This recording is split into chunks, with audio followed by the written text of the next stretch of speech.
Question क्या है? उम्मीद है आप सभी लोगों का पेपर अच्छा गया होगा, काफी बच्चों का प्रदर्शन अच्छा रहा है। ठीक है, यहाँ पर देखिएगा क्वेश्चन क्या है, प्रकाश का शून्यावकाश में वेग अनुमानतः, ऐसे एग्जाम में लिखा रहेगा। शून्यावकाश का मतलब होता है निर्वात, शून्यावकाश का मतलब क्या होता है? निर्वात में। तो प्रकाश का निर्वात में, ठीक है, वेग पूछा गया। प्रकाश में का वेग निर्वात में होता है 3 × 10⁸ मीटर प्रति सेकंड होता है, 3 × 10⁸ मीटर प्रति सेकंड होता है। ठीक है, प्रकाश की प्रकृति अनुप्रस्थ होती है। क्वेश्चन और लिख लो, प्रकाश का जो नेचर होता है, प्रकाश की प्रकृति अनुप्रस्थ होती है। प्रकाश की प्रकृति क्या होती है? अनुप्रस्थ होती है। नेचर इसका जो है ट्रांसवर्स नेचर होता है। ठीक है, और प्रकाश का वेग 3 × 10⁸ मीटर प्रति सेकंड। चलिए दूसरा सवाल देखते हैं। क्वेश्चन नंबर 2 देखिएगा सभी लोग। जब बर्फ में नमक मिलाया जाता है ना, जब बर्फ में नमक मिलाया जाता है तो बर्फ का ताप 0 डिग्री सेंटीग्रेड से कम हो जाता है। वैसे बर्फ का गलनांक जो होता है वो 0 डिग्री सेंटीग्रेड होता है। 0 डिग्री सेंटीग्रेड होता है। बर्फ का गलनांक कितना होता है? 0 डिग्री सेंटीग्रेड होता है। लेकिन जब बर्फ में नमक मिलाया जाएगा तो बर्फ का तापमान 0 डिग्री सेंटीग्रेड से नीचे चला जाता है। इसका मतलब गलनांक घट जाता है। गलनांक क्या होता है? गलनांक पूछा गया, जब बर्फ में साल्ट मिलाया जाता है तो बर्फ का मेल्टिंग पॉइंट क्या होगा? कम हो जाता है। पहला विकल्प सही होगा यहाँ पर, दूसरे का पहला। ठीक है, चलिए क्वेश्चन नंबर 3 देखते हैं। तीसरा सवाल देखिएगा, यहाँ पर 0 डिग्री सेंटीग्रेड के 5 ग्राम बर्फ को, 0 डिग्री सेंटीग्रेड का, देखिए कि 5 ग्राम बर्फ है 0 डिग्री सेंटीग्रेड का। ठीक है, 0 डिग्री सेंटीग्रेड का 5 ग्राम बर्फ है। 45 डिग्री सेंटीग्रेड ये पानी है किसी बर्तन में, इसका तापमान है 45 डिग्री सेंटीग्रेड के 20 ग्राम पानी में, 20 ग्राम पानी में इसको मिलाया जाता है। इस बर्फ को इसमें मिलाया जाता है। मिलाने के बाद एक मिश्रण तैयार होता है। मिलाने के बाद एक मिश्रण तैयार होता है और मिश्रण का ताप थीटा हमको बताना है। मिश्रण का ताप हमें थीटा बताना है। ये न्यूमेरिकल है, बहुत इंपॉर्टेंट है। यहां पर जब बर्फ को हम गर्म पानी में मिलाएंगे तो बर्फ पहले पिघलेगा। बर्फ को 2 रूपों में उष्मा चाहिए। पहले तो पिघलेगा 0 डिग्री सेंटीग्रेड की बर्फ, पिघल करके 0 डिग्री सेंटीग्रेड के बाद पानी में पहुंचेगी। तो 0 डिग्री सेंटीग्रेड का पानी थीटा डिग्री सेंटीग्रेड के पानी में पहुंचेगा। बर्फ को 2 रूपों में उष्मा चाहिए। पहले बर्फ स्वयं पिघलेगा और पिघलने के लिए यानी अवस्था बदलने के लिए आवश्यक उष्मा ml होता है और ताप बदलने वाली उष्मा ms डेल्टा टी होता है। ताप बदलने वाली उष्मा ms डेल्टा टी होता है। तो यहां पर देखिएगा बर्फ द्वारा ली गई उष्मा, बर्फ द्वारा सबसे पहले हम लोग बर्फ कम ताप पर है, ये ज्यादा ताप पर है, उष्मा का प्रवाह उच्च ताप से निम्न ताप की ओर होता है। ये उष्मा ग्रहण करेगा, ये उष्मा देगा। बर्फ द्वारा ली गई उष्मा, बर्फ द्वारा ली गई उष्मा, बर्फ द्वारा ली गई उष्मा क्या हो जाएगा? ml, m का मतलब 5 × l का मतलब 80, ml, m का मतलब 5 ग्राम, l का मतलब 80। बर्फ के गलन की गुप्त उष्मा 80 कैलोरी प्रति ग्राम होता है। m × l हो जाएगा 5 × 80 plus ms delta T, m का मतलब 5, यस का मतलब पानी की विशिष्ट उष्मा 1। अच्छा, 0 डिग्री सेंटीग्रेड का पानी थीटा डिग्री सेंटीग्रेड के पानी में गया तो ताप कितना बढ़ा? थीटा। यहां पर लिखेंगे थीटा। तो 5 × 80 प्लस 5 × 1 × थीटा, ये बर्फ द्वारा ली गई उष्मा। और इसी तरीके से पानी द्वारा दी गई उष्मा निकाल लेते हैं। पानी द्वारा दी गई उष्मा, पानी द्वारा दी गई उष्मा, पानी द्वारा दी गई उष्मा ml डेल्टा टी। पानी का द्रव्यमान कितना है? 20। पानी की विशिष्ट उष्मा 1। डेल्टा टी का मतलब जब इसमें बर्फ मिला दोगे, पहले तापमान इसका 45 था, अब थीटा हो गया, तो पहले ज्यादा रहा होगा, बाद में कम हो गया होगा बर्फ मिलाने पर। यहाँ पर डेल्टा टी का मतलब 45 माइनस थीटा, 45 माइनस थीटा हो जाएगा। तो ये दी गई उष्मा और ली गई उष्मा हमने निकाल लिया। अब कैलोरी मिति का सिद्धांत नोट कर लो, ऊर्जा संरक्षण के सिद्धांत पर आधारित है। कैलोरी मिति का सिद्धांत ऊर्जा संरक्षण का सिद्धांत है। दी गई उष्मा बराबर ली गई उष्मा, दी गई उष्मा बराबर ली गई उष्मा हम लोग करेंगे। तो ये बराबर कर दो दोनों, दी गई उष्मा बराबर ली गई उष्मा। ली गई उष्मा जो है बर्फ द्वारा 5 × 80 प्लस 5 × 1 × थीटा बराबर दी गई उष्मा कितना? 20 × 1 × 45 माइनस थीटा, ये कर देंगे। दी गई उष्मा बराबर ली गई उष्मा। 5 से भाग दे दो, 5 से काट दो, 5 × 20 4 आएगा। यहाँ पर होगा 80 प्लस थीटा बराबर, अंदर मल्टीप्लाई कर दो, 45 × 4 तो 180 हो जाएगा, माइनस 4 थीटा हो जाएगा। 4 थीटा प्लस थीटा, इसको इधर ले आओ। 5 थीटा, 5 थीटा बराबर 180 माइनस 80 कितना हो जाएगा? 100। 5 से काटोगे 20 × 5 100, थीटा बराबर हो जाएगा 20 डिग्री सेंटीग्रेड। कितना हो जाएगा? 20 डिग्री सेंटीग्रेड। विकल्प नंबर बी, विकल्प नंबर बी ऑप्शन होगा यहाँ पर। ठीक है, दूसरा ऑप्शन सही होगा, विकल्प नंबर बी राइट ऑप्शन होगा।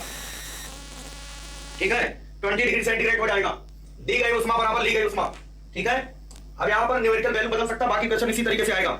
ध्यान देना, जब पानी में बर्फ मिलाया जाएगा तो पानी 2 रूपों में उष्मा लेता है। एक तो पिघलने के लिए m × l, पहले 0 डिग्री सेंटीग्रेड का बर्फ 0 डिग्री सेंटीग्रेड के पानी में जाएगा, तो 0 डिग्री सेंटीग्रेड का पानी थीटा डिग्री सेंटीग्रेड के पानी में जाएगा। तो m × l plus ms delta T, ये बर्फ द्वारा ली गई उष्मा होगी। और जो पानी द्वारा दी गई उष्मा होगी उसके लिए सिर्फ ms डेल्टा टी लगेगा। और वहां से आप मिश्रण का ताप ज्ञात कर सकते हो। ये कैलोरीमिति के सिद्धांत पर आधारित है।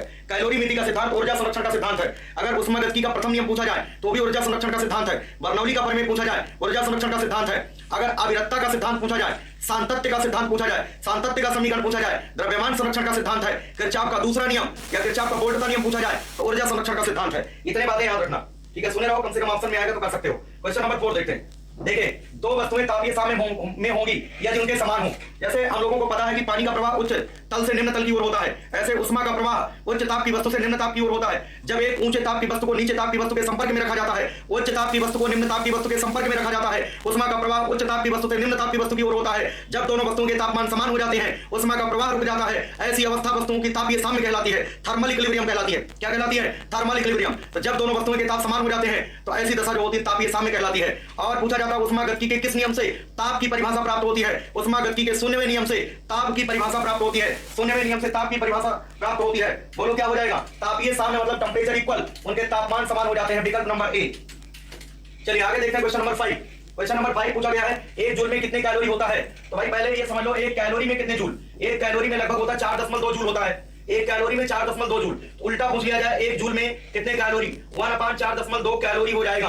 पॉइंट हटाओगे यहाँ 10, 2 पंजे 10 और यहाँ 21 दूना 42, तो 5/21 कैलोरी हो जाएगा। ठीक है, 5/21 हो जाएगा। यहाँ पर 5/20 कह सकते हैं। ये ऑप्शन हो जाएगा, सॉल्व करोगे option number C, 0.24 calorie answer आएगा। 0.24 कैलोरी ऑप्शन आएगा। ठीक है, यहां तक सबको समझ में आ गया होगा।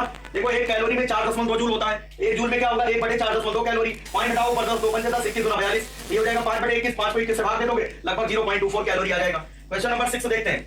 क्वेश्चन नंबर 6 देखिएगा, आवृत्ति तथा आवर्तकाल में क्या संबंध है? हमने बताया कंपनों की संख्या, प्रति सेकंड कंपनों की संख्या को आवृत्ति कहते हैं। आवृत्ति का मात्रक सेकंड की पावर -1 सेकंड इनवर्स या प्रति सेकंड या हर्ट्ज होता है। आवृत्ति का मात्रक है ना। आवृत्ति बराबर क्या होता है? 1/आवर्तकाल। आवृत्ति बराबर होता है 1/आवर्तकाल। इसको 3 से गुणा कर दो, आवृत्ति व आवर्तकाल का गुणनफल कितना होगा? 1 हो जाएगा। n गुणे t बराबर क्या होता है? 1 होता है। विकल्प नंबर ए। आवृत्ति का मात्रक नोट कर लो, हर्ट्ज होता है। आवृत्ति का मात्रक हर्ट्ज होता है। ठीक है, क्वेश्चन नंबर 7 देखिएगा। 7वां नंबर सवाल।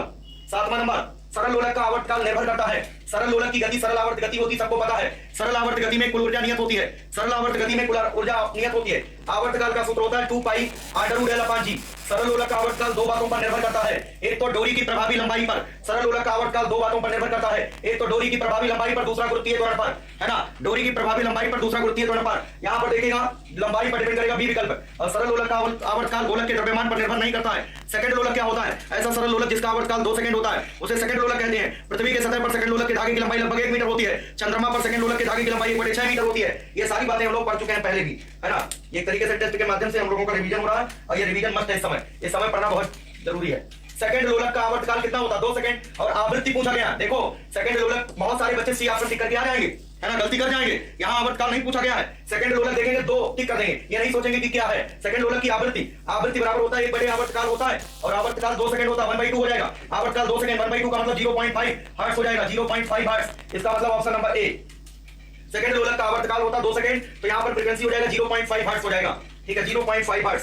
ठीक है, रेखीय आवर्धन क्या होता है? प्रतिबिंब की लंबाई व वस्तु की लंबाई का अनुपात रेखीय आवर्धन कहलाता है। प्रतिबिंब की लंबाई व वस्तु की लंबाई का अनुपात रेखीय आवर्धन कहलाता है। यह मात्रकहीन विमाहीन राशि होती है। इसका ना कोई मात्रक होता है, ना कोई विमा होता है। यांत्रिक लाभ भी बताया है, घर्षण गुणांक बताया है, अपवर्तनांक बताया है, अपेक्षित घनत्व बताया है, रेनॉल्ड संख्या बताया है, हमने मैक संख्या बताया है, यह संख्या बताया है। ये सब मात्रकहीन विमाहीन राशियां हैं। चलिए क्वेश्चन नंबर 10 देखते हैं। किसी लेंस की क्षमता 0.1 डायोप्टर है। कैपिटल डी का मतलब डायोप्टर। लेंस की क्षमता का मात्रक डायोप्टर होता है। ठीक है, फोकस दूरी के व्युत्क्रम को लेंस की क्षमता कहते हैं। T बराबर 1/f होता है जब फोकस दूरी मीटर में हो, और लेंस की क्षमता T बराबर 100/f होता है जब फोकस दूरी सेंटीमीटर में दिया गया हो। लेंस की क्षमता का मात्रक डायोप्टर होता है। ध्यान दे, यहाँ पर ऑप्शन में मीटर में है, इसलिए P बराबर क्या लगा दे? 1/f लगाना उचित है। तो फोकस दूरी F बराबर हो जाएगा 1/, क्षमता P, तो 1/, क्षमता P कितना? 0.1। पॉइंट हटाओगे ऊपर 10, कितना आ जाएगा? 10 मीटर। विकल्प नंबर क्या हो जाएगा? बी। फोकस दूरी के व्युत्क्रम को लेंस की क्षमता कहते हैं। उत्तल लेंस की क्षमता भी धनात्मक होती है, फोकस दूरी भी धनात्मक होती है। अवतल लेंस की क्षमता नेगेटिव होती है और जो है फोकस दूरी भी क्या होती है? नेगेटिव होती है। समतल लेंस की क्षमता 0 होती है क्योंकि फोकस दूरी अनंत होती है। चलिए आगे क्वेश्चन नंबर 11 देखते हैं। हर एक बिंदु आपको याद रखना है। अब जैसे जैसे एग्जाम करीब आ रहा है वैसे बिल्कुल एग्जाम ओरिएंटेड क्वेश्चंस दिए जा रहे हैं। ये सारे क्वेश्चंस आपको छपे मिलेंगे एग्जाम में। सेल का विद्युत वाहक बल ईएमएफ। विद्युत वाहक बल कोई बल नहीं होता, ये कार्य प्रति एकांक आवेश होता है। विद्युत वाहक बल कोई बल नहीं होता, ये कार्य प्रति एकांक आवेश होता है। यह एक अदिश राशि है। विद्युत वाहक बल अदिश राशि है। मात्रक इसका जूल प्रति कूलम होगा। जूल प्रति कूलम को वोल्ट कहते हैं। जूल प्रति कूलाम को क्या कहते हैं? वोल्ट। हमने कहा विभव विभवांतर विद्युत वाहक बल, विभव विभवांतर विद्युत वाहक बल, इसका मात्रक जो होता है जूल प्रति कूलाम या वोल्ट होता है, ये वोल्ट हो जाएगा, ध्यान देना, वोल्ट या जूल प्रति कूलाम कहते हैं इसे। ठीक है, क्वेश्चन नंबर 12 देखिएगा, फटाफट आंसर देते रहिएगा। विशिष्ट प्रतिरोध या इसी को वैद्युत प्रतिरोधकता भी कहते हैं, इसी का दूसरा नाम है वैद्युत प्रतिरोधकता, इलेक्ट्रिकल रेजिस्टिविटी कहते हैं, वैद्युत प्रतिरोधकता कहते हैं। ठीक है, या विशिष्ट प्रतिरोध इसी को कहते हैं, ध्यान देना। तो रो बराबर होता है RA/L, रो बराबर होता है RA/L होता है। ठीक है, यहां से प्रतिरोध का मात्रक होता ओम और क्षेत्रफल का मात्रक होता मीटर स्क्वायर बटे लंबाई का होता मीटर, मीटर से मीटर कटेगा तो क्या आएगा? ओम मीटर। क्या आएगा? ओम मीटर। ओम मीटर विशिष्ट प्रतिरोध या प्रतिरोधकता का मात्रक होता है और ये जो ओम होता है ये प्रतिरोध का मात्रक होता है। तो ऑप्शन नंबर सी हो जाएगा, सी विकल्प। अच्छा, किसी भी पदार्थ की प्रतिरोधकता सिर्फ दो बातों पर डिपेंड करती है, ये भी पॉइंट लो। किसी भी पदार्थ की प्रतिरोधकता, किसी भी पदार्थ की प्रतिरोधकता, पदार्थ की प्रतिरोधकता, किसी भी पदार्थ की प्रतिरोधकता निर्भर करती है, निर्भर करती है, प्रतिरोधकता निर्भर करती है। पहला पॉइंट ताप पर, टेंपरेचर पर। दूसरा पॉइंट पदार्थ की प्रकृति पर, पदार्थ की प्रकृति पर, नेचर ऑफ मटेरियल पर, पदार्थ की प्रकृति पर और ताप पर। पदार्थ की जो प्रतिरोधकता है इन दो बातों पर डिपेंड करती है, लंबाई, चौड़ाई, क्षेत्रफल, इन सब बातों पर प्रतिरोधकता निर्भर नहीं करती, ध्यान देना, ये पॉइंट नोट करना। हाँ, परिपथ में धारा I का मान बताना है। परिपथ एक ऐसा दिया गया, एक त्रिभुज बना है, एक त्रिभुज, अगर किसी को दिख ना रहा हो तो देख लें। यहाँ पर एक त्रिभुज बना हुआ है, यहाँ पर 2 ओम है और यहाँ पर 2 वोल्ट, यहाँ पर 2 वोल्ट की बैटरी जोड़ दी गई है। यहाँ से धारा I जा रही, धारा I का मान बताना है। धारा I, ये भी 2 ओम है, ये भी 2 ओम है। ठीक है, अब देखो यहाँ से जो धारा इधर से जाएगी वही इधर से जाएगी। ये दोनों श्रेणी क्रम में जुड़े हैं, ये दोनों श्रेणी क्रम में जुड़े हैं, तो क्या हो जाएगा? 2 2 4 हो जाएगा, 2 2 4। ठीक है, इसका 2 2 4 हो जाएगा। प्रतिरोध यहाँ पर 4 ओम, 4 और 2, 4 और 2 का समांतर क्रम संयोग होगा। अच्छा, 1 1 ओम है, सॉरी, यहाँ पर 1 1 ओम है, यहाँ पर थोड़ा सा चेंज करना है, इसको हटा दे रहे हैं। यहाँ पर 1 ओम है, सारे 2 ओम के नहीं है, ये 1 ओम है, तब तो बहुत आसान हो गया। 1 ओम का है तो 1 1 कितना हो जाएगा? 2 ओम। 1 1 कितना हो जाएगा? 2 ओम। और 2 ओम और 2 ओम समांतर में, समांतर में जब दो प्रतिरोध समांतर में जुड़े हों, R1 और R2 अगर समांतर में हो, R1 व R2 समांतर में हो, समांतर में हो, तो उनका तुल्य प्रतिरोध R बराबर होता है R1 गुणे R2 बटे R1 प्लस R2। ये प्रश्न आ सकता है एग्जाम में, जब दो प्रतिरोध R1 और R2 समांतर क्रम में जुड़े होंगे तो उनका तुल्य प्रतिरोध होगा R1 गुणे R2 बटे R1 प्लस R2 होता है। और श्रेणी क्रम में तुल्य प्रतिरोध R1 प्लस R2 हो जाता है, इसीलिए 1 + 1 2 कर दिया। अब ये 2 और 2 समांतर में है तो तुल्य प्रतिरोध हो जाएगा 2 गुणे 2 बटे 2 + 2 4, 2 दूना 4, 4 को 4 से भाग दे दो, कितना आएगा? 1 ओम। इसका मतलब कुल प्रतिरोध इसका कितना है? 1 ओम। I बराबर ओम का नियम V/R होता है, I बराबर V/R, V का मान 2 और R का मान कितना ओम? 1 ओम। तो 2 बटे 1 कितना आएगा? 2 एम्पियर। बी विकल्प सही हो जाएगा। सी कैसे टिक कर रहे हो तुम लोग? सी नहीं भाई, यहां पर देखो 1 1 कितना होगा? 2 2 2 कितना होगा? 1। प्रतिरोध कितना आया? 1 ओम, है ना? प्रतिरोध कितना आया? 1 ओम आ जाएगा। ठीक है, 2 गुणे 2 बटे 2 + 2, 4 बटे 4 1 ओम हो जाएगा। और I बराबर V/R, तो 2 बटे 1 2 एम्पियर आएगा। धारा कितनी होगी? सब लोग सी आप समझा रहे हो? ठीक है, यहां पर I बराबर V/R है। सी ऑप्शन एफ में है क्या? एफ में कहीं सी ऑप्शन तो नहीं दिखा है, एक बार क्लियर करके बता देना। ठीक है, बहुत सारे लोगों ने सी बता दिया जबकि सी ऑप्शन नहीं है। बी ऑप्शन सही होगा, 2 एम्पियर। कितना हो जाएगा? 2 एम्पियर धारा होगी। भैया ये 1 और 1 श्रेणी क्रम में है, 2 ओम हो जाएगा, 2 ओम और 2 ओम समांतर में है, तो 2 गुणे 2 बटे 2 + 2 1 ओम हो जाएगा। तुल्य प्रतिरोध 1 ओम हो गया। I बराबर V/R होता है, तो 2 एम्पियर धारा हो जाएगी। ठीक है, 2 एम्पियर धारा हो जाएगी। ठीक है, कोई बात नहीं। चलिए अगला सवाल देखते हैं। अगला सवाल है क्वेश्चन नंबर 14। ठीक है, ये समय पढ़ते रहिए ढंग से सब लोग। देखो, व्हीटस्टोन सेतु की संतुलित अवस्था पर एक सवाल हमने दिया है।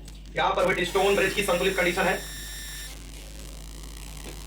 यहाँ पर बी पॉइंट है, यहाँ पर ए पॉइंट है, यहाँ पर 10 ओम है, 10 ओम, यहाँ पर 2 ओम है, यहाँ पर भी 2 ओम है, ये भी 2 ओम है, ये भी 2 ओम है, इस तरीके से दिया गया। देखो, व्हीटस्टोन सेतु की बैलेंस कंडीशन क्या होती है? P/Q, व्हीटस्टोन सेतु की संतुलित अवस्था। देखो, व्हीटस्टोन ब्रिज की संतुलित अवस्था, संतुलित अवस्था, व्हीटस्टोन सेतु की संतुलित अवस्था होता है P/Q बराबर R/S। P/Q बराबर क्या होता है? R/S। जब ये देखो P/Q बराबर R/S होता है तो बीच वाले को गायब कर दिया जाता है। ध्यान दो सभी लोग, जब ये प्रतिरोध बटा ये प्रतिरोध बराबर ये प्रतिरोध बटा ये प्रतिरोध, तो 2 बटे 2 कितना आएगा? 1। 2 बटे 2 कितना आएगा? 1। तो जब P/Q बराबर R/S होगा, ये वाली चीज गायब हो जाएगी। जब ये गायब हो जाएगी सिर्फ इतना ही बचेगा, ये 2 और 2 श्रेणी क्रम में होगा, 2 और 2 कितना होगा? 4। 2 और 2 कितना होगा? 4। और ये 4 समांतर में हो जाएगा, तो तुल्य प्रतिरोध हो जाएगा 4 गुणे 4 बटे 4 + 4, 8 हो जाएगा। 16 बटे 8 बराबर कितना हो जाएगा? 2 ओम। कितना ओम आ जाएगा? 2 ओम। Option number B. ठीक है, ऑप्शन नंबर डी हो जाएगा। क्लियर है सभी को? यहां पर हम बात कर रहे हैं 2/2 1 आएगा, 2/2 कितना आएगा? 1 आएगा। जब बराबर होता है ये बीच वाला यहां से डिलीट कर देते हैं, ये बीच वाला यहां से डिलीट कर दो। अब डिलीट कर दिया, ये दोनों कैसे जुड़े हैं? श्रेणी में। तो 2 और 2 कितना हुआ? 4। ये 2 2 क्या हुआ? 4 और 4 समांतर में है, तो 4 × 4/4 + 4 कितना हो जाएगा? 2 हो जाएगा। ठीक है, व्हीटस्टोन सेतु की संतुलित अवस्था पर आधारित 2 युक्तियां हैं। एक का नाम है, मतलब 2 ऐसे यंत्र हैं जो व्हीटस्टोन सेतु की संतुलित अवस्था पे काम करते हैं। एक का नाम मीटर सेतु है, दूसरे का नाम है पोस्ट ऑफिस बॉक्स। एक होता है मीटर सेतु और दूसरा होता है पोस्ट ऑफिस बॉक्स होता है। ठीक है, बैलेंस कंडीशन पर 2 युक्तियां काम करती हैं। चलिए आगे देखते हैं क्वेश्चन नंबर 15। क्वेश्चन नंबर 15 देखिएगा, जर्मेनियम का प्रतिरोध। जर्मेनियम है क्या? अर्धचालक है ना। सिलिकॉन हो या जर्मेनियम हो, सिलिकॉन और जर्मेनियम में क्या है? अर्धचालक है, अर्धचालक है। और अगर अर्धचालकों का ताप बढ़ाया जाता है, ताप बढ़ाने पर, अर्धचालकों का ताप बढ़ाने पर क्या होता है? प्रतिरोध घटता है, चालकता बढ़ती है। प्रतिरोध घटता है, ध्यान दें, वह चालकता, नोट कर लो सब लोग, चालकता बढ़ती है, प्रतिरोध घटता है, चालकता बढ़ती है। अगर जो है हम अर्धचालक की बात करें, लेकिन चालकों की अगर बात करें, ताप बढ़ाने पर, अगर चालकों की बात करें, चालकों के लिए ताप बढ़ाने पर क्या होता है? प्रतिरोध बढ़ता है। ताप बढ़ाने पर प्रतिरोध बढ़ता है, नोट करते चलना और रट लो इसको सब। ठीक है, प्रतिरोध बढ़ता है, वह चालकता घटती है, ताप बढ़ाने पर क्या होता है? चालकों का प्रतिरोध बढ़ जाता है, चालकता घट जाती है। लेकिन अर्धचालकों का प्रतिरोध घटता है और चालकता बढ़ती है। यहां पर जर्मेनियम की बात किया गया है, जर्मेनियम का प्रतिरोध ताप बढ़ाने पर घट जाता है, यानी चालकता बढ़ जाती है। इसको नोट कर लो सब लोग फटाफट। ठीक है, चलिए आगे बढ़ते हैं। एक बोल्ट, अभी हमने बताया था कि भाई विद्युत वाहक बल E बराबर होता है W/Q, होता है कि नहीं होता है? जूल प्रति कूलम बोलिए या इसी को बोल्ट बोलिए, तो जूल प्रति कूलम या इसी को बोल्ट कहते हैं। विकल्प नंबर सी। ये बहुत ही आसान सवाल था। चलिए क्वेश्चन नंबर 17 देख लेते हैं। 17 नंबर सवाल क्या है? प्रतिरोधकता के व्युत्क्रम को, ये जो प्रतिरोधकता रो होता है, रो का मतलब प्रतिरोधकता, या इसी को कहते हैं, इसी को विशिष्ट प्रतिरोध भी कहते हैं। प्रतिरोधकता का जो व्युत्क्रम होता है उसको चालकता कहते हैं। ठीक है, प्रतिरोधकता के व्युत्क्रम को चालकता कहते हैं, ये परिभाषा है। ठीक है, और इसका जो मात्रक होता है ओम इनवर्स मीटर इनवर्स होता है, ओम इनवर्स मीटर इनवर्स होता है। तो चालकता का मात्रक होता है ओम इनवर्स मीटर इनवर्स, इसका मात्रक होता है ओम मीटर, इसका क्या होता है? ओम मीटर होता है, और इसका क्या होता है? ओम की घात -1 मीटर की घात -1 होता है। प्रतिरोधकता के व्युत्क्रम को चालकता कहते हैं। ठीक है, ये नोट कर लो भाई सभी लोग। ठीक है, चलिए इसके बाद क्वेश्चन नंबर 18 देखते हैं। 18 नंबर सवाल है आपके सामने। यहाँ पर 1 एंगस्ट्रॉम बराबर है, 1 एंगस्ट्रॉम में कितने मीटर होता है? 10 की घात -10 मीटर होता है। हमने आप लोगों को बता रखा है Fermi X ray unit, X किरण इकाई फर्मी में 10 की घात -15 मीटर होता है। फर्मी का उपयोग नाभिकीय दूरियों को मापने के लिए किया जाता है। एक्स रे यूनिट में 10 की घात -13 मीटर होता है। एंगस्ट्रॉम में 10 की घात -10 मीटर होता है। नैनोमीटर में 10 की घात -9 मीटर होता है। माइक्रोन में 10 की घात -6 मीटर होता है। ये लंबाई या दूरी के छोटे मात्रक है। ठीक है, चलिए इसके बाद क्वेश्चन नंबर 19। मात्रक kWh प्रदर्शित करता है। kWh का मतलब होता है किलोवाट आवर, किलोवाट घंटा, है ना। विद्युत ऊर्जा का व्यावहारिक मात्रक होता है जिसे बिजली की यूनिट कहते हैं, किलोवाट आवर। ठीक है, ये ऊर्जा का मात्रक होता है। और 1 kWh में आप लोगों को बता चुके हैं 3.6 × 10 की घात 6 जूल होता है। 3.6 × 10⁻6 जूल होता है, इसे बिजली की यूनिट कहते हैं। अच्छा, यूनिटों की संख्या कैसे निकालते हैं? ये भी लिख लो फार्मूला। यूनिटों की संख्या बराबर, यूनिटों की संख्या, अगर बिजली की यूनिट निकालना हो तो क्या करते हैं? वाट गुणे घंटा, वाट गुणे घंटा बटे 1000 कर देते हैं। वाट गुणे घंटा बटे 1000, जितने वाट की चीज चला रहे हो, कितने घंटे तक चला रहे हो, वाट को घंटे से गुणा कर देते हैं, जो आता है उसको 1000 से भाग दे देते हैं। kWh किलोवाट आवर विद्युत ऊर्जा का व्यावहारिक मात्रक है, जिसे BOTU कहते हैं, या सिंपली से साधारण बोलचाल की भाषा में इसे बिजली की यूनिट कहा जाता है। ठीक है, चलिए अगला क्वेश्चन नंबर 20 देखते हैं। ठीक है, समय के सापेक्ष विस्थापन परिवर्तन की दर, विस्थापन परिवर्तन की दर को वेग कहते हैं, वेग परिवर्तन की दर को त्वरण कहते हैं। ठीक है, एकांक समय में चली गई दूरी को चाल कहते हैं। ये सारी चीजें आपको पता होना चाहिए। चाल का मात्रक मीटर प्रति सेकंड होता है, वेग का भी मात्रक मीटर प्रति सेकंड होता है। चाल अदिश राशि है, वेग सदिश राशि। त्वरण का मात्रक मीटर प्रति सेकंड स्क्वायर होता है। तो समय के सापेक्ष विस्थापन परिवर्तन की दर को वेग कहते हैं। विकल्प नंबर डी होगा, डी विकल्प। इसके बाद 21 नंबर, कोणीय वेग का एसआई मात्रक जो होता है रेडियन पर सेकंड होता है। कोणीय वेग का तो रेडियन पर सेकंड। अगर कोणीय त्वरण की बात किया जाए, यहाँ पर कोणीय त्वरण का जो एसआई मात्रक होता है वो भी नोट कर लो, रेडियन पर सेकंड स्क्वायर होता है, रेडियन प्रति सेकंड स्क्वायर होता है। ठीक है, आगे बढ़ते हैं क्वेश्चन नंबर 22। क्वेश्चन नंबर 22 है, निम्न में से कौन बल का एसआई मात्रक दर्शाता है? बल का एसआई मात्रक न्यूटन होता है, और ये बच्चों सीजीएस मात्रक होता है, और ये किलोग्राम भार, ये गुरुत्वीय मात्रक होता है, ये गुरुत्वीय मात्रक कहलाता है। किलोग्राम भार में जी न्यूटन या 9.8 न्यूटन होता है। अगर जी का मान 9.8 रखेंगे तो 9.8 न्यूटन हो जाएगा। ये न्यूटन होता है, ये 10 की घात 5 डाइन के बराबर होता है। बल एक सदिश राशि है जिसका विमा सूत्र होता है mLT-2 होता है। ठीक है, बल का एसआई मात्रक न्यूटन होता है। 1 न्यूटन में 10 की घात 5 डाइन होता है। क्वेश्चन नंबर इसके बाद 22 देखते हैं। अगला सवाल है, आंसर देते रहिए सभी लोग। ठीक है, हर एक क्वेश्चन का आंसर देना आप लोगों को। यहाँ पर कहना विशिष्ट ऊष्मा का मात्रक बताइए, स्पेसिफिक हीट। हमने आप लोगों को बताया कि ताप बदलने वाली ऊष्मा का जो सूत्र होता है एमएस डेल्टा टी होता है। यहाँ से विशिष्ट ऊष्मा किसी वस्तु के एकांक द्रव्यमान का ताप 1 डिग्री सेंटीग्रेड बढ़ाने के लिए आवश्यक ऊष्मा विशिष्ट ऊष्मा कहलाती है, और संपूर्ण द्रव्यमान का ताप 1 डिग्री सेंटीग्रेड बढ़ाने के लिए आवश्यक ऊष्मा ऊष्माधारिता कहलाती है। जितने भी ज्ञात ठोस और द्रव है, सबसे ज्यादा विशिष्ट ऊष्मा पानी की होती है। पानी की विशिष्ट ऊष्मा 1 कैलोरी प्रति ग्राम डिग्री सेंटीग्रेड होता है। विशिष्ट ऊष्मा S बराबर Q upon m delta T है ना। यहाँ पर सीजीएस मात्रक लिखा है कैलोरी में, कैलोरी प्रति ग्राम डिग्री सेंटीग्रेड, कैलोरी प्रति ग्राम डिग्री सेंटीग्रेड डी विकल्प सही होगा, कैलोरी प्रति ग्राम डिग्री सेंटीग्रेड होगा। चलिए क्वेश्चन नंबर 24 देखते हैं। 24 नंबर, कैलोरी मापी या calorimeter. Calorimeter, calorie मापी, उष्मा मापी, सबका एक ही मतलब होता है। ये उष्मा का मापन करता है, ये तांबे का बना एक बर्तन होता है। कैलोरी मापी से हम लोग क्या मापते हैं, उष्मा का मापन करते हैं। तांबे का यानी कॉपर का बना एक जो है कंटेनर होता है। ठीक है, चलिए आगे देखते हैं question number 25। Question number 25 Snell का नियम पूछा गया है। स्नेल का नियम होता है साइन आई बटे साइन आर बराबर नियतांक। ये स्नेल का नियम है, अपवर्तन का दूसरा नियम, इसे अपवर्तन का दूसरा नियम कहते हैं, साइन आई बटे साइन आर बराबर नियतांक। तो यहाँ कंप्लीट होता है फिजिक्स का सेक्शन। अब हम लोग जो है 26 से लेकर के 50 तक अब केमिस्ट्री का डिस्कशन देखने वाले हैं। चलिए केमिस्ट्री का डिस्कशन देखते हैं। केमिस्ट्री का पहला क्वेश्चन है, सभी लोग देखें।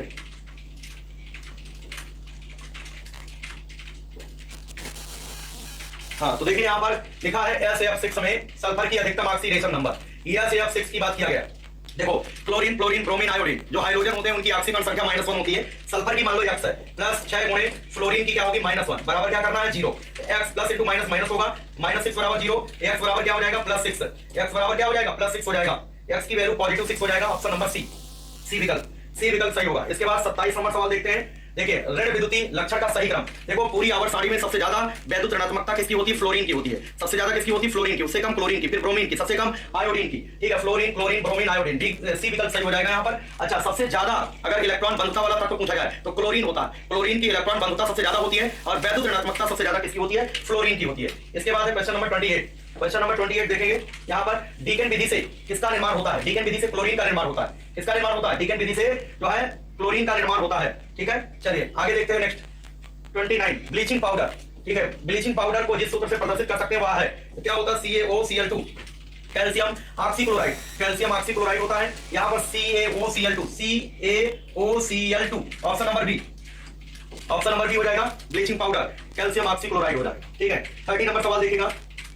30 नंबर सवाल यहाँ पर है, आयरन को नम वायु में रखने से जंग लग जाता है। जंग का क्या सूत्र है, ठीक है, जंग का सूत्र होता है Fe2O3.XH2O। This is the formula rust. ये जंग का सूत्र होता है Fe2O3.XH2O, X मॉलिक्यूल वाटर का होता है। ठीक है, इसके बाद है 31 पैराफिन किसे कहते हैं। बिल्कुल सिंपल क्वेश्चन इस बार दिया गया था। एल्केनों को सामान्यतः पैराफिन कहते हैं। जो एल्केन होते हैं उनको पैराफिन कहते हैं क्योंकि एल्केनों की क्रियाशीलता क्या होती है, बहुत कम होती है, इसीलिए इनको क्या कहते हैं, पैराफिन। और एल्केन का जो सामान्य सूत्र होता है CnH2n+2 होता है। एल्केन को संतृप्त हाइड्रोकार्बन कहते हैं। एल्केन श्रेणी का पहला सदस्य मीथेन होता है जिसे मार्स गैस कहा जाता है, जिसे मार्स गैस कहते हैं। एल्काइन मतलब ट्रिपल बॉन्ड वाले, जो ट्रिपल बॉन्ड वाले होते हैं इनकी प्रकृति कैसी होती है, एसिडिक होता है क्योंकि इसमें 2 पाई बंद होता है। यह अम्लीयता का गुण दर्शाता है, एसिडिक नेचर का होता है। विकल्प नंबर ए, एल्काइन का नेचर एसिडिक होता है। एल्काइन का नेचर एसिडिक होता है। ठीक है, यहाँ लिखा सामान्य सूत्र RCO का वोल्ट वाइस हो। ये तो अम्ल एनहाइड्राइड होता है। ये क्या होता है, एक अम्ल एनहाइड्राइड होता है। और ये जो कीटोन की बात किया जा रहा है, ये तो C डबल बॉन्ड हो, ये कीटोन होता है। और ईथर की बात जो कर रहे हैं बी ऑप्शन में, ईथर तो ये होता है। ठीक है, एस्टर की अगर बात करें तो RCOOR ये एस्टर होता है। ये देखो कीटोन होता है, ये ईथर होता है और ये एस्टर होता है और ये एसिड एनहाइड्राइड होता है, एसिड एनहाइड्राइड। ठीक है, संक्रमण तत्व किन्हें कहते हैं, किस ब्लॉक के तत्व को संक्रमण तत्व कहते हैं, S block, P block, D block, F block. जो F ब्लॉक के या ब्लॉक के तत्व होते हैं उनको ट्रांजिशन एलिमेंट कहा जाता है। ठीक है, चलिए आगे देखते हैं। नेक्स्ट अगला सवाल यहाँ पर देखिएगा, निम्नलिखित में से किसमें ऋणात्मक आवेश होता है, किसमें ऋणात्मक होता है। अल्फा किरण अल्फा कण से मिलकर के बनी होती है। ये हीलियम का नाभिक होता है तो धनात्मक होता है। ठीक है, अल्फा कण ये भी होता है, He का ऊपर डबल प्लस होता है। गामा कण उदासीन होती है। बीटा कण ऋणावेश होता है। ये बीटा कण इलेक्ट्रॉन होते हैं। बीटा कण क्या होते हैं, इलेक्ट्रॉन होते हैं। इलेक्ट्रॉन होते हैं तो सी विकल्प होगा, सी विकल्प होगा। फटाफट देखना है सभी लोगों को। ठीक है, अब यहाँ पर रासायनिक तत्व के अणु के संदर्भ में चुंबकीय क्वांटम संख्या का संबंध बताइए। चुंबकीय देखो क्वांटम संख्याएं 4 होती हैं। क्वांटम संख्याएं 4 होती हैं। देखो क्वांटम संख्याएं कितनी होती हैं, 4। मैं लिखवा दे रहा हूं, क्वांटम संख्याएं होती 4। एक होता है मुख्य क्वांटम संख्या, क्या होता है, मुख्य क्वांटम संख्या। दूसरा होता है दिगंसी क्वांटम संख्या, दिगंसी क्वांटम संख्या। तीसरा होता है चुंबकीय क्वांटम संख्या, मैग्नेटिक क्वांटम नंबर, चुंबकीय क्वांटम संख्या। चौथा चक्रण क्वांटम संख्या। ठीक है, देखो जो मुख्य क्वांटम संख्या है ये कोष को बताता है, ये कोष को बताता है, ये ऑर्बिटल को बताता है, ये इलेक्ट्रॉन की चक्रण गति को बताएगा। ठीक है, चक्रण गति को बताएगा। क्लियर है, देखो मुख्य क्वांटम संख्या कोष को बताएगा, प्रिंसिपल क्वांटम नंबर कोस को, और जो है डिगंसी क्वांटम संख्या वो कोस को, मैग्नेटिक क्वांटम नंबर जो चुंबकीय क्वांटम संख्या है वो ऑर्बिटल को, और ये जो है ये किसे बताएगा, ये चक्रण को। ठीक है, यहाँ पर ये साइज को बताएगा, ये आकार से संबंधित है, ये आकार से संबंधित है, जो मुख्य क्वांटम संख्या आकार से, और ये आकृति से संबंधित है। ठीक है, ये शेप से, और चुंबकीय जो है अभिविन्यास से। ठीक है, अभिविन्यास से संबंधित है, और ये चक्रण को बताएगा, इलेक्ट्रॉनों के चक्रण को बताएगा। ठीक है, इलेक्ट्रॉनों के चक्रण को। अगर किसी को कोई समस्या हो कमेंट कर सकता है। थोड़ा तेज बता रहे हैं, तेज आप लोगों को पढ़ना भी। ठीक है, यहां पर मुख्य क्वांटम संख्या का संबंध आकार से होता है, दिगंसी क्वांटम संख्या का आकृति से होता है, चुंबकीय क्वांटम संख्या का अभिविन्यास से होता है, चक्रण का मतलब होता है चक्रण गति से संबंधित होता है। यहां पर चुंबकीय क्वांटम संख्या किससे संबंधित है, अभिविन्यास से है, पहला ऑप्शन हो जाएगा। ठीक है, अमाप का मतलब वही आकार, इसका मतलब आकार होता है, साइज है ना, अमाप का मतलब साइज होता है। ठीक है, चलिए आगे बढ़ते हैं। Question number 37। क्वेश्चन नंबर 37 देखिएगा, निम्न में से समन्यूट्रॉनिक, न्यूट्रॉनों की संख्या समान होनी चाहिए। नाभिक में न्यूट्रॉनों की संख्या समान होती समन्यूट्रॉनिक कहते हैं। जैसे देखो यहाँ पर उल्टा लिखा है, यहाँ पर कोई दिक्कत नहीं है, यहाँ पर उल्टा लिखा है, ऊपर नीचे कोई दिक्कत की बात नहीं। इसको परमाणु भार समझना, इसको परमाणु क्रमांक समझना, इसको परमाणु भार समझना, इसको परमाणु क्रमांक समझना। परमाणु भार, परमाणु क्रमांक देखो 14 में से 6 8, 15 में से 7 8, 16 में से 8 8, न्यूट्रॉनों की संख्या सेम है कि नहीं है, तो ऑप्शन नंबर डी, ये आइसोटोन्स कहलाते हैं। आइसोटोन्स का मतलब होता है समन्यूट्रॉनिक। कभी कभी एग्जाम में ऐसे लिखा होता है, उल्टा लिखा रहेगा। चलिए 38 नंबर देखते हैं, 38 नंबर सवाल। 38 नंबर है रेडियो एक्टिविता। रेडियो एक्टिविता का मापन जो होता है गीगर मूलर काउंटर से होता है। रेडियो एक्टिविता का मापन गीगर मूलर काउंटर, ठीक है, गीगर मूलर काउंटर द्वारा किया जाता है। रेडियो एक्टिविता का मापन गीगर मूलर काउंटर से किया जाता है। इतनी बात सबको समझ में आ गया होगा, गीगर मूलर काउंटर से रेडियो एक्टिविटी मापी जाती है। ठीक है, और रेडियो एक्टिविता का SI मात्रक बेकुरल होता है। रेडियो एक्टिविता का SI मात्रक बेकुरल होता है। ठीक है, रेडियो एक्टिविता का मापन जो है गीगर काउंटर से, इसका मतलब गीगर मूलर काउंटर से, ऑप्शन नंबर बी। चलिए इसके बाद नेक्स्ट देखते हैं, अगला सवाल है, शुद्ध सोना कितने कैरेट का होता है? शुद्ध सोना 24 कैरेट का होता है। 24 कैरेट का शुद्ध सोना होता है, ऑप्शन नंबर बी होगा। 24 सोने की शुद्धता कैरेट में मापी जाती है, सोने की शुद्धता कैरेट में मापी जाती है। शुद्ध सोना 24 कैरेट का होता है। ठीक है, चूना पत्थर का रासायनिक नाम, चूना पत्थर हो, खड़िया हो, मार्बल हो, ठीक है, खड़िया हो या इसी को कहते हैं मार्बल, ठीक है, मार्बल हो, संगमरमर हो, ठीक है, कैल्शियम कार्बोनेट होता है CaCO3, कैल्शियम कार्बोनेट होता है CaCO3 होता है, कैल्शियम कार्बोनेट CaCO3। चलिए क्वेश्चन नंबर 41, 41 नंबर देखिएगा, एल्युमिनियम बनाने के लिए कौन से मुख्य खनिज का प्रयोग होता है? मतलब एल्युमिनियम का मुख्य अयस्क पूछा गया है। एल्युमिनियम का मुख्य अयस्क कौन सा होता है? एल्युमिनियम का मुख्य अयस्क बॉक्साइट होता है। एल्युमिनियम का मुख्य अयस्क क्या है? बॉक्साइट। तो एल्युमिनियम बनाने के लिए कौन सा मेन मिनरल का यूज किया जाएगा? बॉक्साइट का। विकल्प नंबर सी होगा। चलिए इसके बाद 22 नंबर, पेंसिल का लेड, जो लेड पेंसिल की बात किया जाता है उसमें लेड होता ही नहीं है। अगर पूछा जाए लेड पेंसिल में सीसा की प्रतिशत मात्रा, सीसा नहीं होता बल्कि वो ग्रेफाइट होता है। वो क्या होता है? कार्बन का एक अवरूप है ग्रेफाइट, है ना। ग्रेफाइट विद्युत का सुचालक होता है, जबकि हीरा भी कार्बन का अवरूप है, वो विद्युत का कुचालक होता है। तो पेंसिल का जो लेड होता है वो ग्रेफाइट होता है, ना कि कांच होता है। ध्यान देना, ग्रेफाइट होता है, ग्रेफाइट विद्युत का सुचालक है। क्वेश्चन नंबर 43 देखिएगा,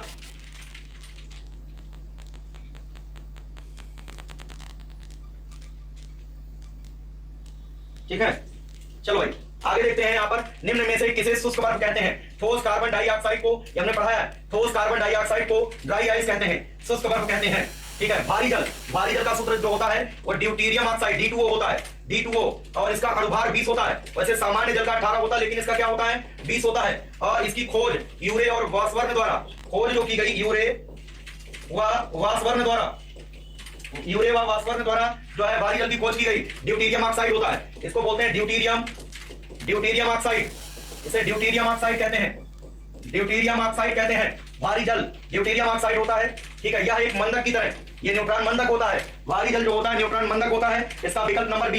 इससे संबंधित ये भी बातें आपको पता होना चाहिए। क्वेश्चन नंबर 45 देखिएगा, जल के लिए पीएच, शुद्ध जल जो है क्या होता है? उदासीन होता है। शुद्ध जल उदासीन होता है, उसका पीएच मान क्या होता है? 7 होता है। यहाँ पर 7 हो जाएगा, लगभग 7 हो जाएगा। ठीक है, आगे देखते हैं क्वेश्चन नंबर 46, निम्न में से कौन सा लुईस अम्ल नहीं है? मतलब कौन सा लुईस क्षार है? लुईस क्षार का मतलब जिसके केंद्रीय परमाणु पर एकाकी इलेक्ट्रॉन युग्म बचा होगा उसको लुईस क्षार कहते हैं। जो इलेक्ट्रॉन युग्म दान कर सकता है उसे लुईस क्षार कहते हैं।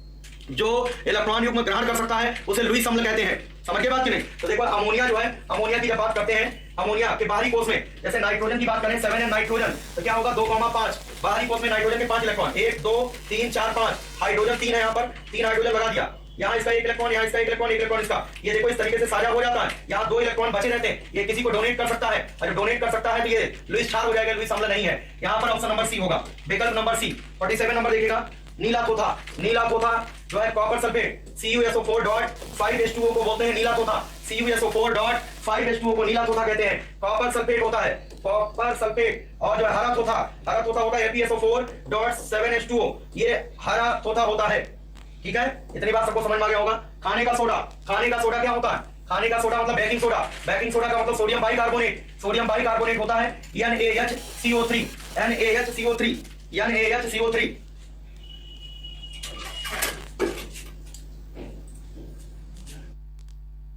खाने का सोडा NaHCO3, ठीक है, NaHCO3 हो जाएगा सोडियम बाइकार्बोनेट। अच्छा, अगर कहा जाए धामन सोडा, एक और सूत्र लिख लो, वाशिंग सोडा या धामन सोडा। ठीक है, धामन सोडा। अगर धामन सोडा की बात करते हैं तो धामन सोडा हो जाएगा Na2CO3.10H2O, सोडियम कार्बोनेट डेकाहाइड्रेट हो जाएगा। सोडियम कार्बोनेट डेकाहाइड्रेट, इसको कहते हैं वाशिंग सोडा या धामन सोडा। ठीक है, ये आपका होगा सोडियम कार्बोनेट डेकाहाइड्रेट होगा। इसके बाद क्वेश्चन नंबर 49, समस्थानिक 6C14 संबंधित है।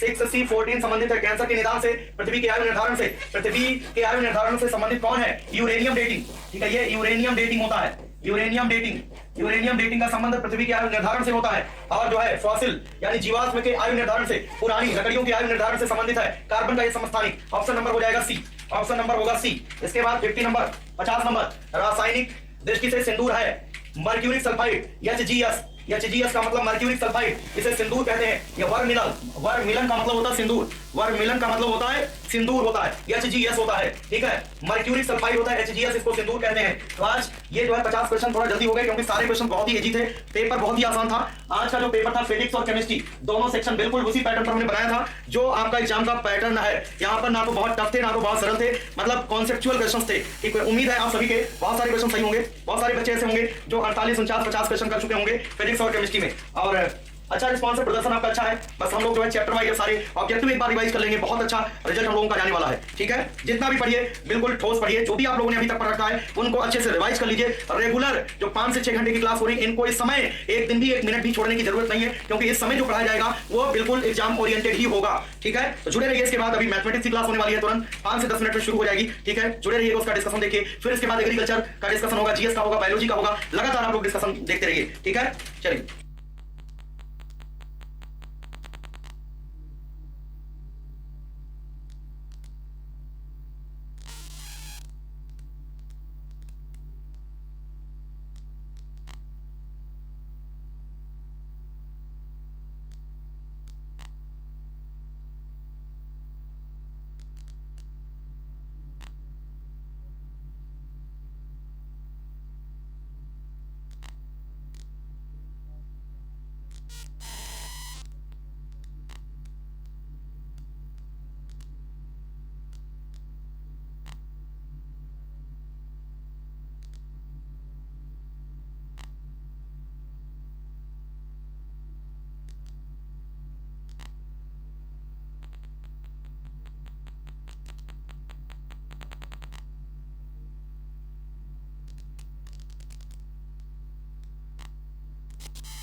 गुड आफ्टरनून बच्चों, स्वागत है आप सभी का।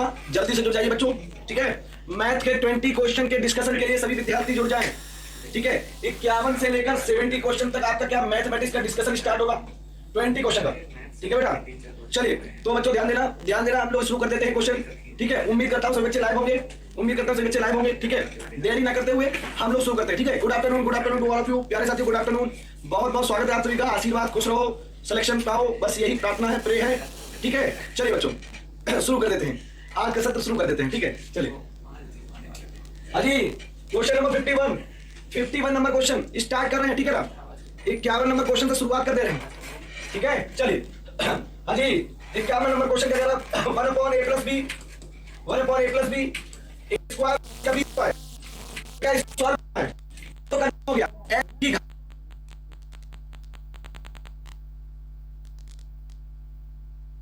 पूरा, ठीक है बेटा, ठीक है। तो याद ध्यान दीजिए बच्चों, जब भी हमें तो बताया, जब भी तुम्हें कोई फार्मूला दिख जाए, चाहे घन का हो चाहे वर्ग का हो, तो सिंप्लीफिकेशन करते हैं। क्या करते हैं? सरलीकरण करते हैं, ठीक है। सरलीकरण करके क्या करेंगे बेटा, x की पावर बच्चा a square minus b square क्या होता है, a + b और a माइनस b बटे क्या है, a + b।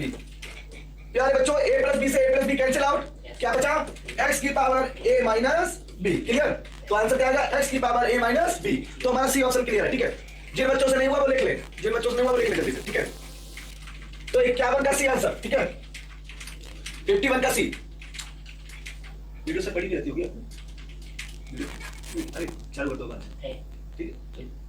हाँ तो ठीक है, ऐप में तो वीडियो पड़ी रहती है। अगर मैं भी लिखवा तो ऐसा ना क्या करो, आप वीडियो को रिपीट भी कर सकते हो ना, बाद में फ्री टाइम आप कितने बार, 2 4 6 बार, जितने बार मानो उतने बार देख लो, ठीक है। इसमें कोई दिक्कत नहीं, ठीक है। जिसे थोड़ा सा स्पीड रखेंगे बच्चों, तो इसके बाद अगला टेस्ट लगा होता है, फिर आपका बायो लगा होगा, तो कंप्लीट टेस्ट लगे होते हैं, प्रश्नों की श्रृंखला होती है। तो अगर थोड़ा विलंब हो जाता है, फिर लंबी क्लास चली जाती है बहुत ज्यादा, आप लोग भी फिर कहीं ना कहीं परेशान हो जाओगे। इसीलिए ऐप में पड़ी रहती है। अगर किसी का सॉल्यूशन मान लो समझने के बाद भी जब आप हल कर रहे हो तो समझ नहीं पा रहे हो, तो आप वीडियो पढ़िए, पहुंच जाइए, रिपीट करके रिकॉल रिवाइंड जो करना है कर लीजिए, ठीक है। चलिए बेटा दूसरा क्वेश्चन देखते हैं।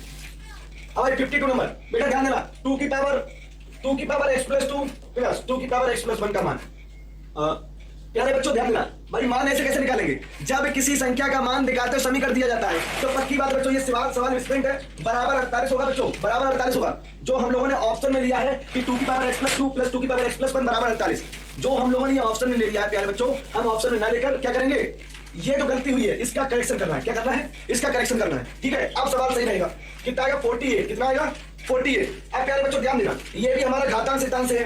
कहां से है? घातांक सिद्धांत से है। तो बच्चों यहां हो जाएगा 2 की पावर x × 2 की पावर 2। अब भाई आधार समानों तो खाते हैं, जुड़ जाते हैं। 2 की पावर 1 बराबर 48।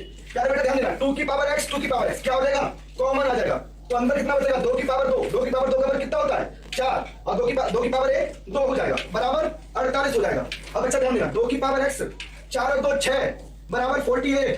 6 से काटो 48, कितने बार जाएगा, 6 से काटो 48, 8 बार जाएगा, कितने बार जाएगा, 8 बार। तो 2 की पावर x बराबर 8। अब हमें x का मान बच्चों निकालना है। x का मान निकालना कैसे निकालेंगे, जब किसी संख्या को बराबर कर लेते हैं, यदि दोनों तरफ, अगर दोनों तरफ आधार बराबर हो, तो घातें समान हो जाती हैं। तो x बराबर क्या आएगा, x बराबर आ जाएगा 3। x बराबर क्या आएगा, x बराबर आएगा 3, ठीक है। चलिए बेटा इसको नोट कर लो। दूसरा तरीका और है, इसमें ऑप्शन भी गलत दिए हैं। मान लो इस ऑप्शन को हम 3 कर लेते हैं, तो सेकंड मेथड और भी है, जिसको शॉर्ट ट्रिक मेथड बोलते हैं। सेकंड मेथड क्या है, जो भी आंसर होगा इस साइड को सेटिस्फाई करेगा। तो बच्चा अगर हम 3 बराबर x बराबर क्या लिखते हैं, 3, तो 2 की पावर कितना आएगा, 5, 2 की पावर कितना आएगा, 2 की पावर कितना, 4, और कितना आएगा भाई, 2 की पावर 5 कितना होता है, 32, और 2 की पावर 4 कितना होता है, 16, और 16 और 32 कितना होगा, 48। इसका मतलब डी ऑप्शन ही करेक्ट है। ये भी एक तरीका है, ठीक है। चलिए तो बच्चों थोड़ा सा इसका क्वेश्चन में करेक्शन कर लो, बराबर 48 रहेगा। ये लॉन्ग मेथड हो गया, थोड़ा सा थ्योरेटिकल टाइप में, ठीक है। चलिए लेकिन बच्चों इसमें ऑप्शन नहीं दिया, इसलिए अगर ऑप्शन देते तो ये सवाल है बराबर 48 और इसे काट दो, यहाँ 3 कर लो। अगर इसमें जो भी x का मान होगा क्या करेंगे, x का मान डायरेक्ट, अगर x बराबर 3 होगा तो डायरेक्ट इसमें 3 पुट कर देंगे। तो 2 की पावर कितना होगा, 3 2 5 प्लस 2 की पावर कितना होगा, 3 और 1 4, और इसको हल करना, 2 की पावर 5 32, 2 की पावर 4 16, और 32 और 16 कितना होता है 48, और बराबर किसके आएगा 48 की। क्लियर हो गया? इसका मतलब यही आंसर सही है, ये डायरेक्ट मेथड है, एक लाइन वाला। क्लियर? चलिए अगला क्वेश्चन लेते हैं। अब भाई 53 नंबर क्या कह रहा है, log बेस 8n बराबर -1/3। हमने क्या सीखा बेटा, n का मान ज्ञात करना है। आपको पता है यदि log ए एक्स बराबर बी दिया जाए तो कैसे लिखते हैं? ए की पावर आधार की पावर और बी करेंगे किसके बराबर आ जाएगा? एक्स के बराबर। ये चीज हमें पता है तो यहां भी ठीक इसी प्रकार करेंगे। 8 की पावर कितना आएगा? माइनस के 1/3 बराबर एन के हो जाएगा। अब 8 को आप जानते हो क्या लिखोगे? 2 की पावर कितना लिखोगे? 2 की पावर 3 इंटू माइनस का 1/3 बराबर एन कर देंगे। बराबर क्या करेंगे बेटा? एन करेंगे और 3 से 3 कैंसिल हो गया तो 2 एन बराबर क्या आ गया? 2 की पावर -1। अगर संख्या की पावर माइनस हो तो अपॉन में क्या हो जाएगा? प्लस हो जाता है तो क्या हो जाएगा? 1/2 हो जाएगा। आंसर कौन सा सही हो गया? बी ऑप्शन करेक्ट हो गया। नोट कर लो, अगर ना हुआ हो तो नोट कर लो। ठीक है, चलिए। तो ये अपना लघुत्तम का सवाल है। लघुगणक में हमने सिखाया था किस तरह से हम लघुगणकीय रूप को घातांक के रूप में बदलते हैं। ठीक है, चलिए नोट कर लो भाई सभी बच्चे, जिससे दिक्कत हो नोट करो जल्दी से। चलिए अगला प्रश्न देखते हैं। हाँ भाई, log 10 log base 10 2 to the power of x plus 3 बराबर log बेस 10 बराबर 256। हाँ भाई, हमने आपको बताया था यदि log बेस AB बराबर log बेस AC हो और अगर log में दोनों पक्षों में आधार समान हो तो b बराबर क्या हो जाएगा? b बराबर c हो जाएगा। याद है इस रिजल्ट को? b बराबर क्या होगा? c। तो यहां देखना, यहां 10 है, यहां भी 10 है, आधार कैसा है? समान है। जब बेस समान है तो 2 की पावर x प्लस 3 बराबर 256 हो गया। क्या हो गया? 256 हो गया। ठीक है, अब यहाँ क्या हो जाएगा? 2 की पावर x इंटू 2 की पावर 3 गुणा ले सकते हो 256। तो बच्चों ये आएगा 2 की पावर x और ये आएगा 256 बटे 2 की पावर 3 कितना होता है? 8। कितना होता है? 8। तो 8 3 24, 8 दूनी 16, तो 32 को क्या ले सकते हो? अगर 2 की पावर लिखना हो 2 की पावर 5 क्या ले सकते हो? 2 की पावर 5। तो अब आधार कैसे हैं? समान है। तो x बराबर क्या आ जाएगा? x बराबर आएगा 5। तो डी ऑप्शन करेक्ट हो गया। डी ऑप्शन करेक्ट हो गया। ठीक है, चलो ये तो फर्स्ट मेथड, एक सेकंड मेथड बताएंगे इसका। नोट कर लो भाई सर बच्चे, नोट कर ले। log 10 आधार समान है तो 2 की पावर x प्लस 3 बराबर 256 हो जाएगा। क्लियर? चलिए रुक जाइए, अभी इसका एक और शॉर्टकट मेथड बताते हैं। हाँ भाई, अब सेकंड मेथड क्या है? सेकंड मेथड है डायरेक्ट मेथड, ट्रिक वे में। कैसे? जो भी इसका आंसर होगा x बराबर अगर 5 आया था तो अगर हम x बराबर 5 डायरेक्ट पुट यहां करते हैं तो क्या आएगा? 2 की पावर 5 प्लस 3 कितना होता है? 8। और 2 की पावर 8 कितना होता है? 256। कितना होता है? 256 किसके बराबर आ गया? आगे 256 बराबर। तो अगर डायरेक्ट मान रखने पर उसके ही बराबर आ जाए तो आंसर क्या हो जाएगा? डी ऑप्शन हो जाएगा। करेक्ट। चलिए अगला देखते हैं। हाँ भाई, 55 नंबर क्या कह रहा है? दिया गया क्रम किसमें कह रहा है? समांतर श्रेणी में है। तो a का मान ज्ञात कीजिए। अगर दिए गए पद समांतर श्रेणी हैं तो पदों के मध्य अंतर कैसा होता है? समान होता है। कैसा होता है? समान होता है। तो बच्चों ध्यान रखना, a plus 1 3a 4a plus 2 किसमें है? AP में है। किसमें है? AP में। तो द्वितीय पद का 3a में से अगर हम a प्लस 1 घटाते हैं और तृतीय पद में से 4a प्लस 2 में से क्या घटाएं? 3a घटाते तो अंतर कैसा आएगा? समान आएगा। क्लियर? तो 3 में से बच्चों ध्यान देना, इसको और थोड़ा विस्तार करते हैं। 3a माइनस a माइनस 1 बराबर 4a प्लस 2 माइनस 3a। तो ये कितना है? 3a में से a क्या? 2a माइनस 1 बराबर कितना आएगा? a plus 2। और बच्चा a घटाएंगे तो कितना आएगा? a और 1 उधर कितना आएगा? 3। तो a बराबर कितना आ गया? 3। तो आंसर सी करेक्ट हो गया। क्लियर? तो हमारा यदि a1 a2 a3 किसमें हो? AP में हो तो हमें पता होता है a2 माइनस a1 बराबर a3 माइनस a2। ये रूल लगा दिया। चलिए नोट कर लो।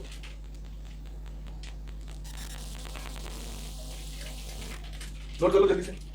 हो गया नोट? चलिए हाँ भाई, अगला प्रश्न 56 नंबर क्या कह रहा है? यदि किसी समांतर श्रेणी के 5 पदों का योग कितना है? 4 पदों का योग कितना है? 5। तो 9 पदों का योग क्या होगा? ध्यान देना, एक रिजल्ट अलग। अगर 5 पदों का योग कितना है बेटा? 4। अब 4 पदों का योग कितना है? 5। क्या कह रहा है आपसे? 9 पदों का योग। इसका मतलब 9 को क्या लिख सकते हो? 9 को लिख सकते हो 5 प्लस 4। अब रिजल्ट होता है, खूब लिखाया था, आपको याद हो तो, यदि p पदों का योग q हो, q पदों का योग p हो तो p प्लस q पदों का योग क्या होगा? माइनस का p प्लस q होता है। क्या होता है? माइनस का p प्लस q होता है डायरेक्ट। तो बच्चा यहां से आ जाएगा, यहां पर p प्लस q का क्या होगा? p प्लस q माइनस का। तो p प्लस q कितना है? 4 प्लस 5 और वो भी किसका? माइनस का। तो माइनस का 9 आएगा। आंसर बी करेक्ट हो गया। आंसर बी करेक्ट हो गया। अगर p पदों का योग q हो, q पदों का योग p हो तो p प्लस q पदों का योग होता है माइनस का p प्लस q। ठीक है, चलिए ये डायरेक्ट मेथड है। इसमें हम लोगों ने l/2 वगैरह 2a plus n minus 1 into D नहीं किया। वहां हम लोग करते हैं, फिर हम लोग a निकालते हैं, फिर d निकालते हैं, फिर हम मानव रखते हैं। ठीक है, क्लियर? चलिए नोट कर लो भाई जल्दी से, नोट कर लो। बाकी वीडियो तो आपके ऐप में पड़ी रहती है, आप जितने बार चाहो सुबह दोपहर शाम रात देखते रहो। अगला प्रश्न देखते हैं। हाँ भाई 57 नंबर बच्चा, क्या कह रहा है? गुणोत्तर श्रेणी का पांचवा पद ज्ञात कीजिए। पहले ये बताओ गुणोत्तर श्रेणी का nवां पद का फार्मूला क्या होता है? Tn बराबर होता है a r n माइनस 1, ये होता है। अब प्रथम पद क्या है? प्रथम पद है a माइनस बी का होल स्क्वायर। अब हमें सार्वधातुक की जरूरत है, कॉमन रेशियो सार्वधातुक की जरूरत है। r कैसे आएगा बेटा? ये है t2, ये है t1 और r कैसे निकलता है? द्वितीय पद में से प्रथम पद से भाग दिया जाता है। क्लियर? तो बच्चों सेकंड टर्म क्या है? सेकंड टर्म है कहना आंसर की a square minus B square और फर्स्ट टर्म क्या है? a माइनस बी का होल स्क्वायर। तो बच्चों ये क्या हो जाएगा? a square minus B square, a plus B और a माइनस बी, यही तो होगा। और ये क्या हो जाएगा? a माइनस बी का होल स्क्वायर। अब बच्चों a माइनस बी का होल स्क्वायर से एक और ये कैंसिल हो गया, कितना बचा? a plus B upon a minus B. ये क्या आ गया? ये r का मान आ गया। क्या आ गया? r का मान। अब a का मान कितना आएगा? a का मान है a माइनस बी का होल स्क्वायर और आपको कौन सा पद ज्ञात करना है? आपको बच्चों पांचवा पद ज्ञात करना है। तो यहाँ t5 लिखेंगे और यहाँ क्या लिखेंगे? यहाँ क्या लिखेंगे? 5 में से एक क्या कितना बचा? 4, या r4 करेंगे। अब ध्यान देना, r4 करेंगे तो कितना है r का मान? a प्लस बी का whole power 4, a minus B की होल पावर 4। बच्चों ध्यान देना, यहाँ 2 पावर, यहाँ 4 पावर, कितनी बचेंगी? 2 पावर बचेंगी। कितना आएगा? a प्लस बी की whole power 4, a minus B की होल पावर 2। तो ऑप्शन हमारा सी करेक्ट हो गया। मैच कर गया? कोई दिक्कत नहीं होनी चाहिए, सिंपल क्वेश्चन था। चलिए नोट कर लो, जिनसे नहीं हुआ वो नोट कर लें। आपको गुणोत्तर श्रेणी के पद दिए गए थे, पांचवा पद पूछा गया था, तो हमने प्रथम पद तो ये है और सार्वधातुक निकाल लिया, बस दोनों मान रख दिए।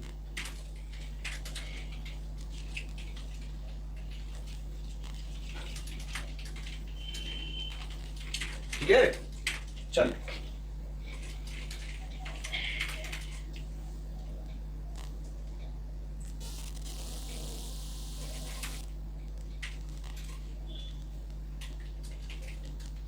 अगला प्रश्न नेक्स्ट।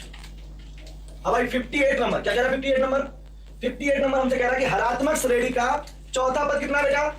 चौथा पद 5 है और पांचवा पद 4 है, तो क्या कह रहा है? 20वां पद। 20वां पद को क्या लिख सकते हो बेटा? 20वां पद क्या होगा बताइए, ध्यान देना। हरात्मक श्रेणी का ये रूल नंबर है कि हरात्मक श्रेणी का ध्यान देना एमवां पद, बच्चों एमवां पद एम हो, एनवां पद एम हो, तो आपसे अगर टी एम एन पद पूछा जाए, टी एम एन पद पूछा जाए तो आंसर डायरेक्ट करें क्या? 1। डायरेक्ट क्या करेंगे? 1। ये रूल नंबर है बच्चों, डायरेक्ट